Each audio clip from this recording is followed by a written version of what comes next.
Tere! Mina olen Kätrin Karu-Lavits ja olen päris pikki aastaid toitumise juures olnud. Minu huvi toitumise vastu sai alguse juba üsna varajases nooruses, kui ma tegelesin aktiivselt spordiga.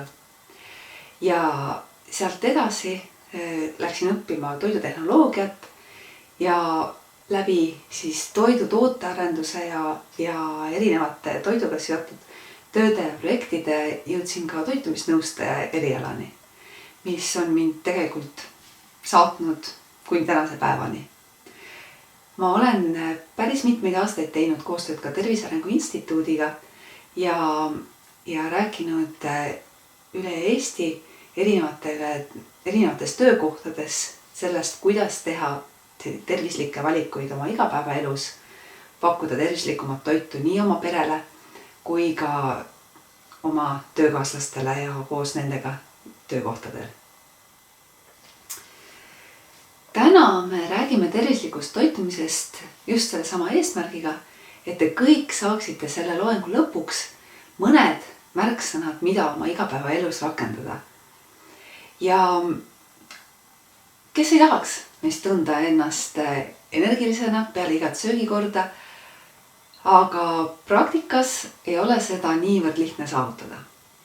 Ja väga tihti kurdavadki tegelikult inimesed selle üle, et söömiseks ei jää aega või ei ole seda tervislikku toitu just õigel hetkel käepärast.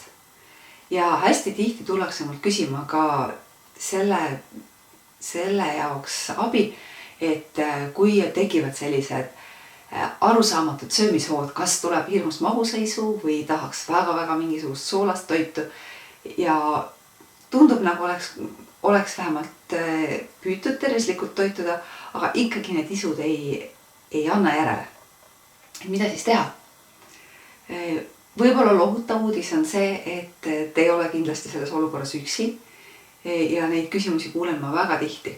Ja võib-olla lohutab ka see, et kui te nüüd vaatate seda toidupüramiidi, mis on Tervise Arengu Instituut pannud kokku eestlaste tegeliku toitumise põhjal, siis te näete, et see püramiidi alumine osa, kus asuvad siis need toiduained, mida me peaksime sööma kõige rohkem, mis peaksid moodustama enamuse meie taldrikust igal söögikorral, on üsna hõredalt esindatud.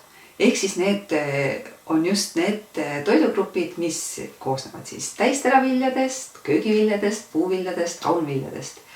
Et need on need, mis on nii-öelda võtmekomponendid meie tervislikul toitumisel ja peaksid olema meil aukohal nii hommikusöögil, lõunaks kui õhtusöögil. Nüüd siis meeldetuletuseks ka see õige toidupüramiid, nii nagu Eesti toitumissoovitused soovitavad, siis siin te nüüd näete, et toidupüramiidi kõige alumine korrus koosneb siis täisteraviljadest ja sealjuures on oluline siis mitte olla ainult siis nii-öelda leivausku ja süüa oma kõik teraviljaportsjonid ainult ühest nii-öelda toiduainest, vaid ikkagi oluline varieerida, et vahetevahel sööte leiba, siis sööte putru, sööte tangutooteid, täistera, näiteks riisi, kinat, et see valik on tänapäeval hästi suur. Ja kindlasti ei lähe üksluiseks, kui nüüd natukene poes silmad lahti teha ja vaadata ka sinna nende toodete poole, mida võib-olla siiani ei olegi proovinud. Kindlasti köögiviljade valik on meil tegelikkuses aasta ringi üsna hästi kättesaadav. Ja loomulikult puuviljad on need ideaalsed vahepalad, mis võiks olla alati käeulatuses, et kui see kõht tühjaks läheb ja võib-olla ei ole õigel hetkel seda söögi võimalust, siis vähemalt ühe puuviljaga saate oma nälga kustutada. Kindlasti ka kaunviljad on selline toidugrupp, millele me oleme kuidagi vähe tähelepanu pööranud või väga tihti ma kuulen inimestelt, kui ma räägin kaunviljatoitudest, et oih, et ei olegi tegelikult ammu söönud, et kuidagi ei ole harjunud valmistama. Et siis järgmisel korral, kui otsite lihale alternatiivi, siis ma kindlasti soovitan mõelda ka selliste toiduainete peale nagu näiteks läätsed, kikerherned, oad ja võib-olla hoopis teha nendest midagi põnevat. Hästi populaarne teema tänapäeval on ka jätkusuutlik toitumine. Ja kui me nüüd mõtlemegi selle sama toidupüramiidi peale, siis teadlased on välja arvutanud, et kõige jätkusuutlikumaks peetakse sellist menüüd, kus kuskil 90% meie toidulauast on taimne toit ja vaid 10% on siis loomse toitu. Ja kui me vaatame ka seda toidupüramiidi, siis tõepoolest, et tugev 2/3, isegi rohkem püramiidist ongi taimne toit ja alles seal püramiidi ülemises osas me näeme ka lihatooteid, piimatooteid, muna ja nendega siis tõepoolest ei pea liialdama, vaid pigem valima omale vägagi kvaliteetsed tooted, mis oleks siis madala rasvasisaldusega liha, samamoodi ka piimatooted, pigem vedelad, hapendatud, võiksid nad olla, kui me neid tarbime. Ja liigume siis päris püramiidi tippu. Siis püramiidi tipus on maiustused ja kui siis püramiidi järgimine hirmus keeruline tundub, siis see on see osa püramiidist, mille võib täiesti rahulikult ära unustada, et seda maiustuste korruselt ei pea siis mitte midagi tarbima. Ja ka siis toitute täitsa tervislikult.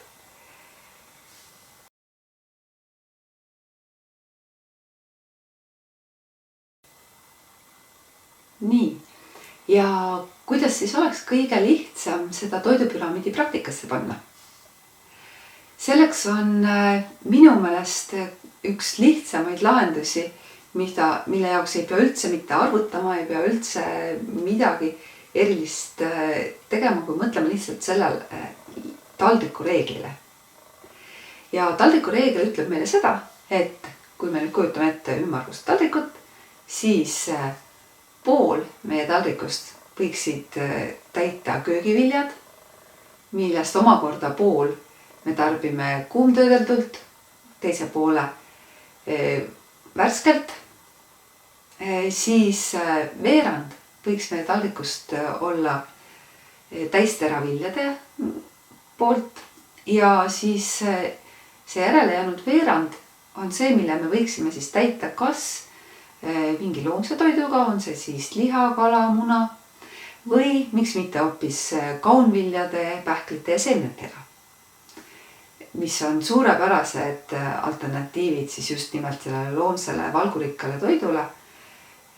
Ja kui otsite mõtteid, kuidas neid kaunvilju ja pähkleid seemneid siis valmistada, siis väga tihti me saame neid kasutada täpselt samamoodi nagu näiteks lihatooteid oma toidus, kas siis teha kotlettideks, kas lisada pajaroogadele niisama hautatuna juurde.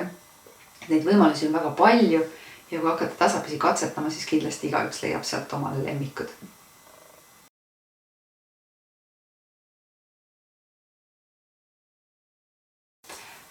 Nüüd räägime soolast. Sool on kindlasti üks neid toidukomponente, mille kohta te olete väga palju kuulnud seda, et me tarbime soola liiga palju. Ja tõsi ta on, et soola soovitatakse tarbida maksimaalselt 6 grammi päevas. Ja tegelikkuses, kui me hakkame vaatama oma menüüsid, siis tihti me leiame natukene arvutades, et soola tõepoolest ongi peaaegu kõigis toitudes. Et me märkame seda pakendeid lugedes, et valmis toitudes on tihti soola niivõrd palju, et üsna kiirelt saame oma 6 grammi päevas kätte. Ja lisaks sellele tuleb arvestada, et sool siis, mis on naatriumkloriid ja see oluline komponent toitumise seisukohalt, sealt on just nimelt see naatrium, siis naatriumit saame ka paljudest toiduainetest, mis on täiesti maitsestamata veel.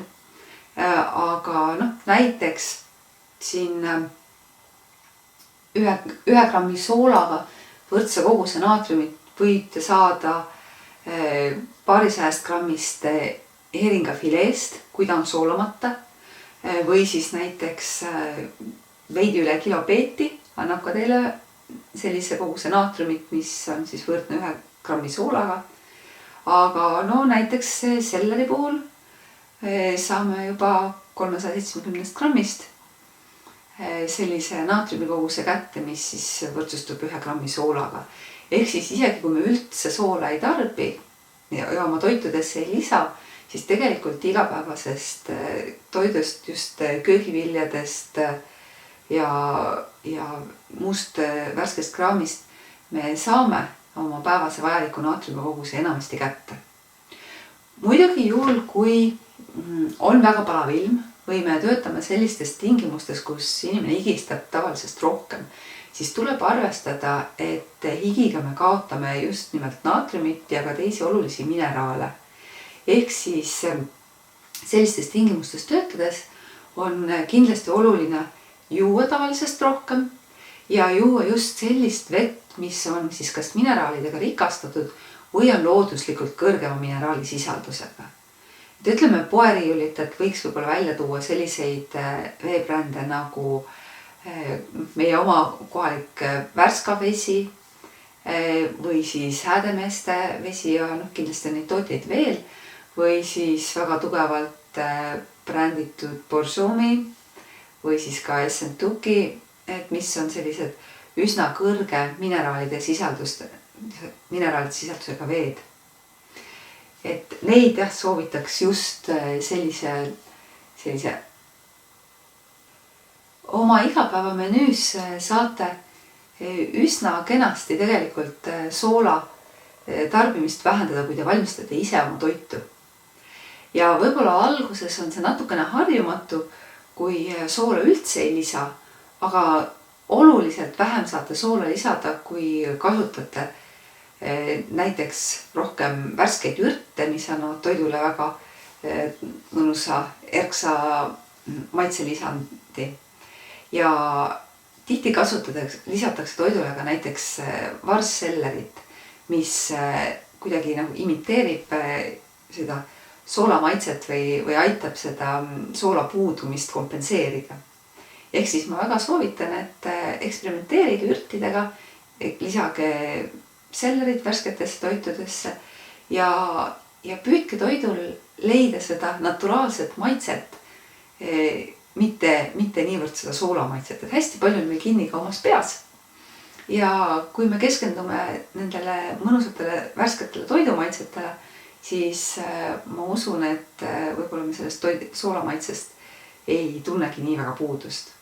Ja tihti soovitatakse igasuguste uute harjumuste juurutamisel teha endale selliseid väikseid katseaegu, et näiteks planeeritegi omale sellise eesmärgi, et 2 nädalat proovite ilma lisatud soolata oma toitu valmistada ja proovige kas harjuta ära.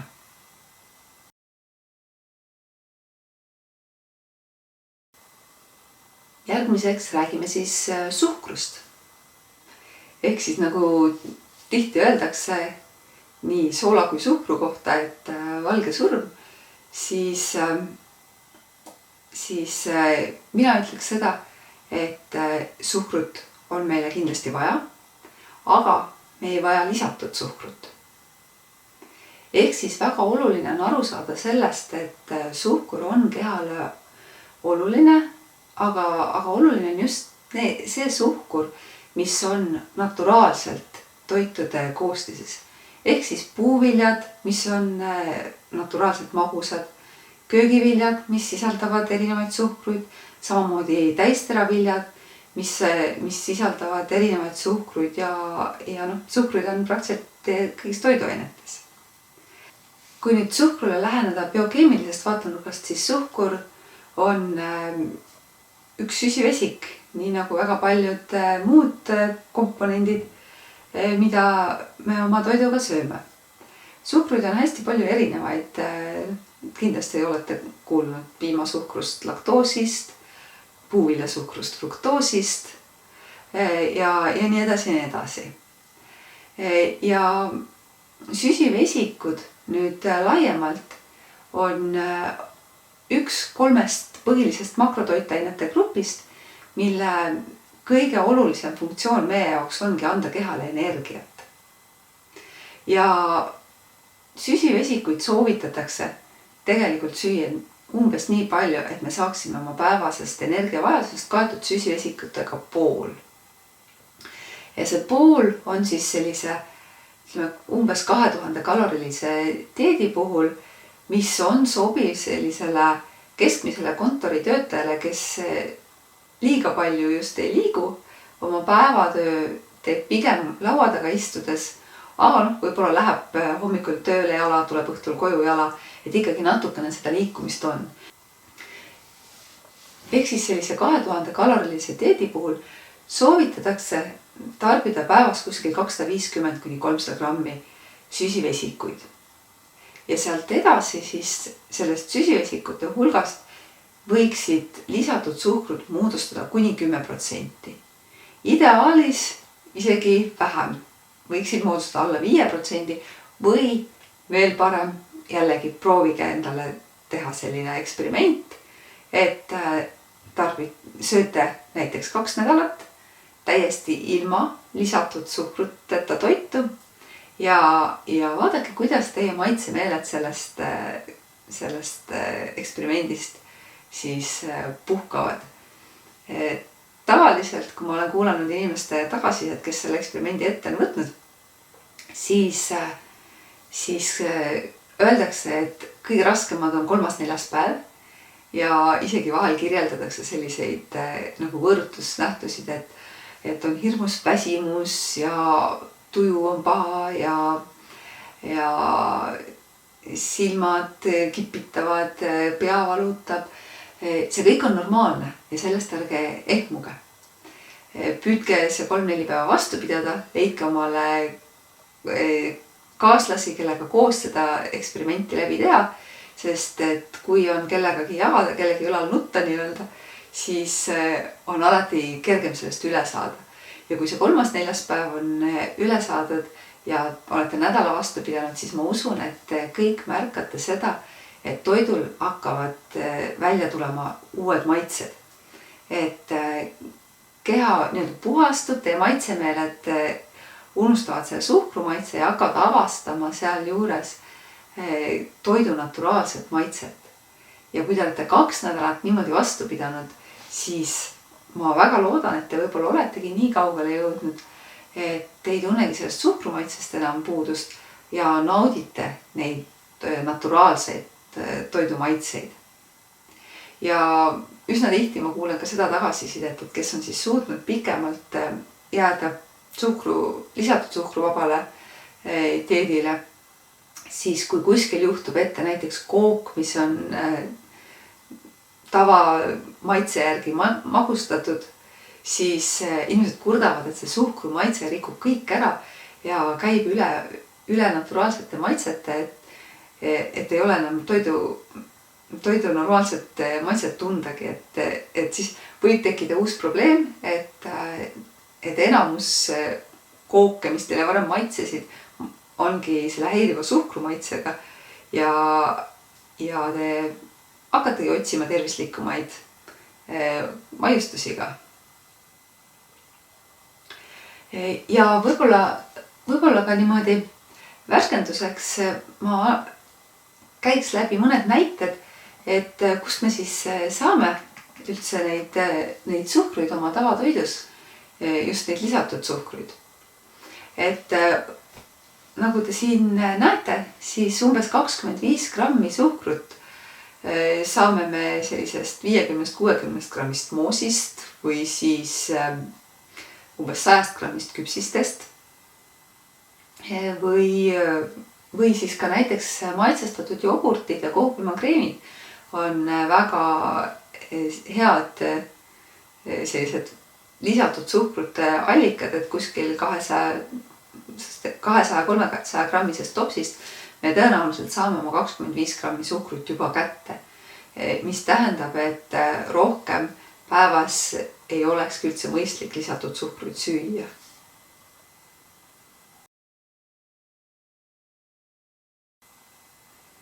järgmise teemana ma tahaksin teile rääkida natuke kofeiinist.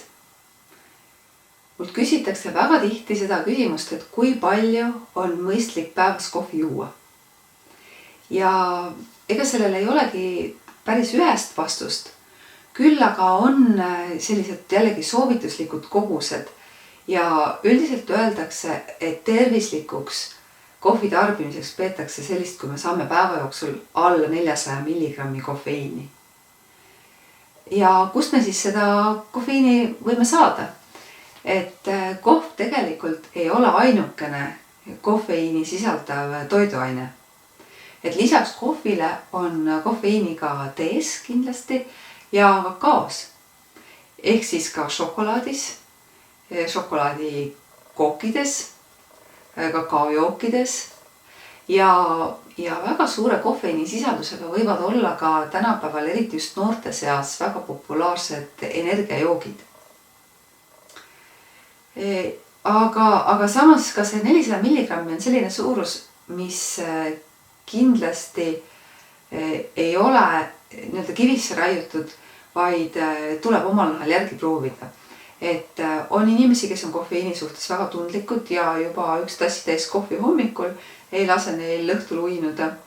Ja samas on inimesi, kes võivad rahulikult enne magaminekut juua kohvi ja see isegi võib olla mõnel parandab öist und. Et jällegi, et kõik need soovitused tuleb arvestada, et on keskmisele inimesele ja igal juhul on hea enda keha jälgida ja püüda siis aru saada, mis on see õige kohvi kogus. Aga laias laastus võib öelda, et see 400 milligrammi on võrdne umbes 2-3 tassi kohviga, olenevalt siis kui kange kohvi te teete. Nendele, kes ütlevad, et hommikul ei saa kohe kuidagi ilma kohvita käima, siis ma pakkusin kohe 2 alternatiivi veel välja. Et esimene nendest on hommikune jalutuskäik värskes õhus, mis kindlasti paneb teil hästi vere käima ja toidab ka siis muid meeli. Ja teine variant, võimelge kodus. Et peale väikest võimlemist, kas juba 15 minutit, tunnete ennast kindlasti vähemalt sama energilisena kui siis, kui te olete tassi kohvi ära joonud. Ja kui te mõtlete ajakulu peale, siis kohvi valmistamisele ja joomisele tõenäoliselt kulub umbes sama aeg. Aga väikese tabelil on ka teile kokku pannud, kust on näha siis just see, et kui palju kofeiini ühes või teises toiduaines sisaldub. Ja siit näete, et ühest tassist kohvist saab kuskil seal 150-200 milligrammi kofeiini. Võrdluseks siis samast kogusest teest me saame kuskil 40 milligrammi kofeiini. Ehk siis tee puhul see kofeiini sisaldus on oluliselt madalam. Ja mida mina alati armastan välja tuua, on see, et kui kohvist te saate ühe ainukese tõmmise, keegi ei taha juua teist või kolmandat tõmmist sellest samast kohvipulbrist, siis kui teil on kvaliteetne terve lehega tee, siis sellest te saate väga edukalt teha mitu tõmmist. Ja tihti soovitataksegi juua just teed selliselt, et alustate hommikul värske teega ja kuna kofeiin on vesi lahustuv, siis esimestes tõmmistes on see kofeiini sisaldus kõige suurem. Ja kui te teete järjest õhtule lähenedes järgmise tõmmise, siis nende kofeiini sisaldus on juba oluliselt madalam. Ehk siis hommikul see tee äratab teid ülesse ja õhtul saate nautida lihtsalt head sooja jooki, mis võib-olla natukene ergutab, aga kindlasti mitte nii palju, et ta teie und rikub. Ja kakao puhul te näete, et see kofeiini sisaldus on kakaos muidugi oluliselt väiksem kui kohvis ja ka tees.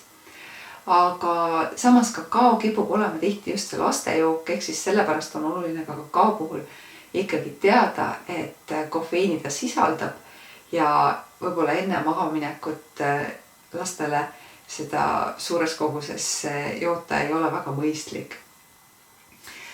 Ja muidugi teine teema kakao puhul ka see, et harjutage nii ennast kui oma peret jooma kakaojooke ilma suhkruta või vähemalt valmistage need kakaojoogid ise sellest puhtast kakaopulbrist, sest et enamus poes müügil olevaid kakaojoogipulbreid on pigem suhkrujoogid kakaolisandiga, kui et saaks neid nimetada kakaojoogiks.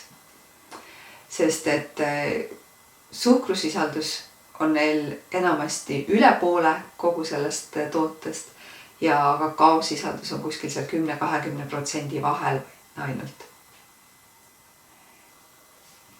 Ja kui me nüüd vaatame neid energiajooke, siis nende puhul te näete, et see kofeiinisisaldus võib olla isegi madalam kui kohvis, aga miks siis neid ka nii hirmsasti kardetakse, on just see nende kõrge kofeiini pluss suhkrusisaldus. Ja need kaks ühendit koos mõjuvad meie organismile veel oluliselt kurnavamalt kui lihtsalt musta kohvi juues. Ja tihti energiajookides on veel ka muid täiendavaid komponente, mida kindlasti lastele ei soovita ja ega nad ei tee head ka täiskasvanutele. Räägime natuke ka vee joomisest. Hästi tihti küsitakse, et kui palju ma siis peaksin seda vett jooma.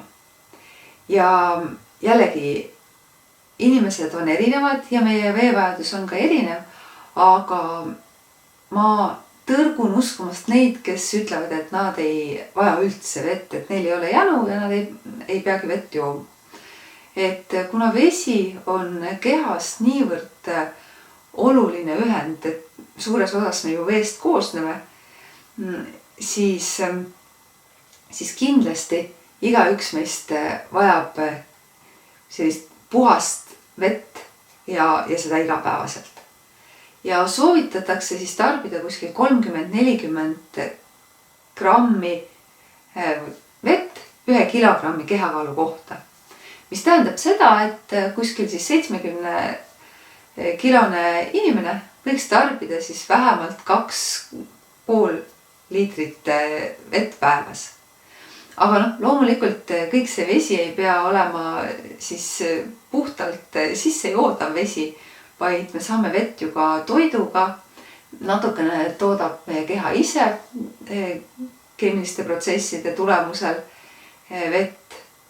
Ja selliselt siis võibki öelda, et umbes poole sellest kogusest me võiksime siis juua tõepoolest. Oleneb muidugi ka sellest, et millist toitu me sööme. Kui me sööme hästi palju köögivilju, kui me sööme palju puuvilju, võib-olla ka suppe päeva jooksul, siis tõenäoliselt sellest 2 liitrist veest me saame juba toiduga üle poole siiski kätte. Aga et olla kindlad, et meie keha ei kuiva, siis sellist kerge soolasisaldusega vett, nagu naturaalsed mineraalveed tihti on, soovitaks ikkagi vähemalt 1,5 liitrit päeva jooksul juua. Ja selline lihtne nipp, kuidas siis harjutada ennast seda piisavat kogust vett jooma, on see, et võtke omale kohe hommikul see veekogus valmis ja hoidke teda alati käeulatuses. Ja kui te joote, siis valage vesi klaasi välja. Niimoodi, et teil on kogu aeg klaas täis, et kui te joote ära selle vee, siis valate kohe uue vee asemele, mitte joota järgmise korrani, kuni te juua tahate, et siis seda klaasi uuesti täita. Sest et selliselt me joome oluliselt tihedamini. Ja üldiselt soovitatakse ka juua kindlasti pigem hästi tihti ja väikestes kogustes, kui et vahel harva siis, kui meelde tuleb, et me kaanime siis näiteks 0,5 liitrit kohe korraga sisse. Et siis keha ei suuda seda vett nii hästi omastada, kui just väikestes kogustes tarbides. Ja tihti küsitakse ka seda, et kas söögi juurde juua või mitte, siis minu soovitus on harjutada endale selline rütm, et kuskil pool tundi enne sööki me joome klaasi vett. Ja tund aega peale sööki me joome klaasi vett. ja toidu juurde tõepoolest ei ole vaja vett ega ka midagi muud juua, sest et see lihtsalt lahjendab seda toidumassi ja keha peab seedimiseks rohkem vaeva nägema.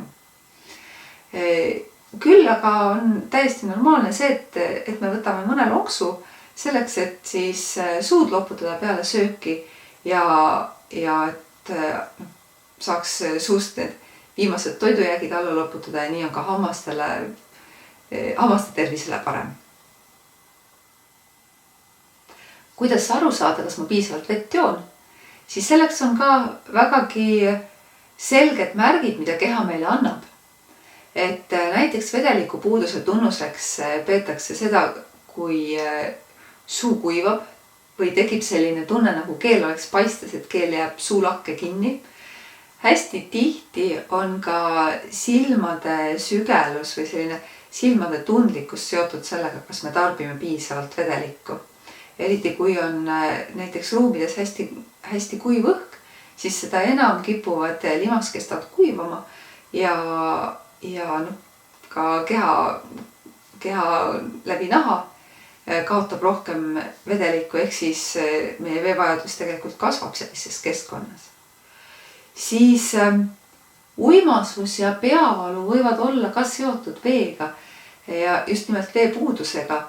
Ja näiteks on minu klientide hulgas inimesi, kes on saanud lahti hommikustest peavaludest lihtsalt selle nipiga, et nad hakkavad jooma iga hommikuks klaasi vett, kas panevad sinna siis juurde natuke sidrunimahla, natukene õunaedikat, aga oluline see, et see klaas vett saab selliseks hommikuseks rutiiniks ja lihtsalt kuna keha pole öö läbi vett saanud, siis hommikuks on see jänu niivõrd suur ja vedeliku puudus kehas nii tugev, et see võib ka põhjustada peavalu ja tavaliselt seda vedeliku peavalu te tunnete just siin meelekohtadel sellise tuikava peavaluna.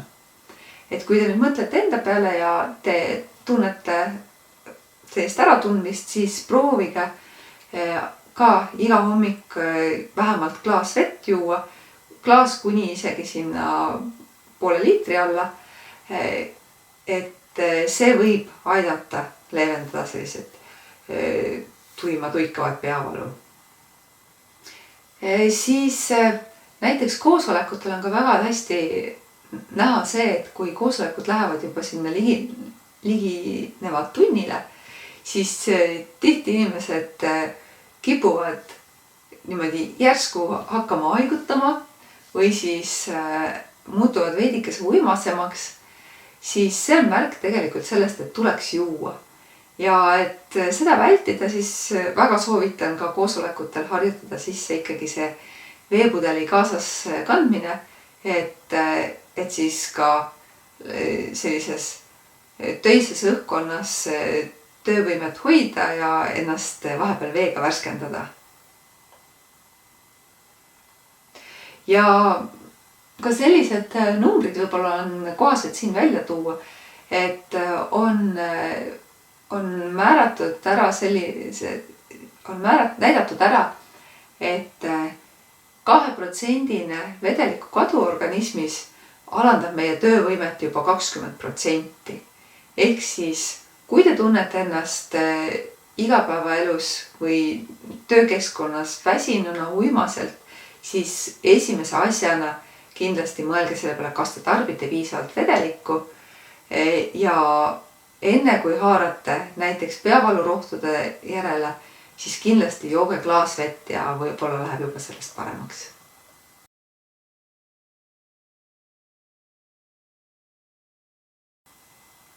Ja viimase teemana tahtsin natukene rääkida ka õlidest. Kuidas valida omale sobivat toiduõli ja kuidas siis neid õlisid ka säilitada ja toidu valmistamisel kasutada. Õlide kohta tegelikult, kui hakata vaatama, siis neid artikleid on avaldatud meeletult palju. Ja ma tahaksingi siin kokku võtta need märksõnad, mis minu meelest igapäevaelus, kui me süüa teeme, võiksid teile kõige rohkem kasu tuua. Nii, esiteks siis, mis on õlide puhul oluline, kui me valime kuumtöötlemiseks õli. Kui me tahame selle õliga praadida, tahame teda ka hautada, ehk siis teha mingisugust toitu, kus temperatuurid lähevad juba kõrgemaks, siis on selline näitaja nagu suitsemistäpp ehk siis smoking point, kui vaatate ingliskeelseid allikaid. Ja see on nüüd see karakteristik, mis näitab ära, kui kõrgele temperatuurile võib seda õli kuumutada, enne kui selles olevad ühendid hakkavad siis kärssama sisuliselt. Sest et me keegi ei taha tarbida neid õlisid, mis on kuumutatud kõrgemal temperatuuril kui suitsemistäpp, sest et need õlid sisaldavad juba siis kantserogeenseid ehk siis vähki tekitavaid ühendeid ja ei ole arusaadavalt head meie tervisele. Kui hästi levinud on siis toidu valmistamine näiteks rapsiõliga või oliiviõliga, siis kui te vaatate neid suitsemistäpi tabeleid, siis sealt saate ka väga põnevaid vaheldusi, alternatiive nendele kahele õlile. Näiteks ma soovitaks kindlasti proovida kas siis maapähkliõli või riisikliiõli. Viimane neist on näiteks väga kõrge E-vitamiini sisaldusega ka.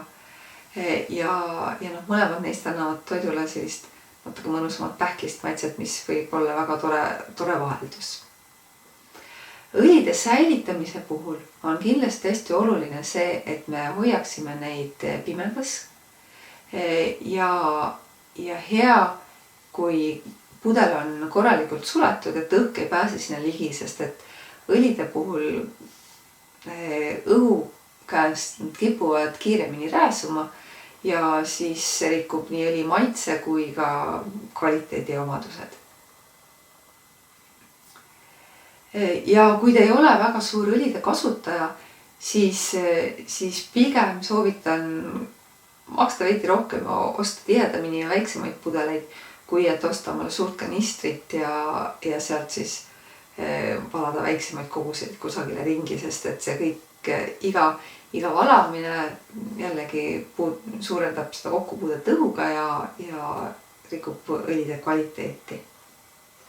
Aga kõige võib-olla põnevam nipp, mida väga vähesed on harjunud kasutama igapäevases toidu valmistamises, on see, et mina soovitan harjutada ennast valmistama toitu üldse ilma õli lisamata. Et näiteks kui te teete hautiseid, siis tehke need hautised veega valmis. Ehk siis selleks, et põhja ei kõrbeks, siis kasutage vett või kasutage praadimisel näiteks panna, mis on mitte nakkuva pinnaga. Aga lisage õli siis, kui te toitu serveerite. Ja see annab teile juba võimaluse kasutada õli toidu maitsestamiseks ja lisada selliselt palju põnevamaid maitsenüansse oma toidule.